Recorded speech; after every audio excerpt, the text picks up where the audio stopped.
이용구 법무부 차관의 택시기사 폭행 사건 속보도 전해드립니다. 이 차관은 앞서 이 사건에 대해 사과하며 경찰에서 CCTV가 가려질 것이라고 말했죠. 하지만 변수가 생겼습니다. 통상적인 폭행 사건이라면 이 차관의 말대로 경찰에서 CCTV가 가려졌겠지만 경찰이 제대로 조사하지 않고 내사를 종결했다는 의혹을 사며 시민단체의 고발까지 이어졌습니다. 대검찰청이 오늘 이 고발 사건을 서울중앙지검에 배당했습니다.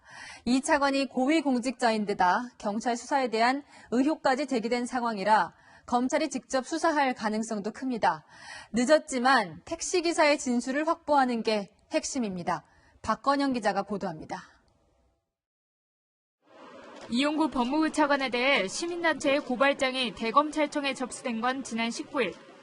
대검은 이 사건을 서울중앙지검 형사 5부에 배당하면서 재수사에 착수했습니다.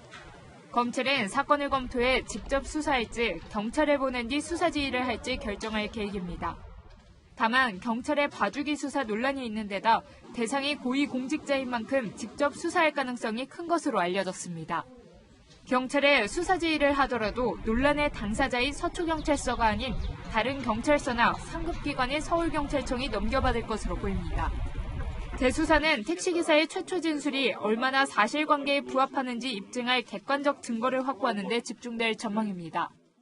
이를 통해 경찰이 단순 폭행 혐의를 적용한 게 적절했는지 아니면 특정범죄 가중처벌법을 적용해야 하는지 결론을 내릴 전망입니다.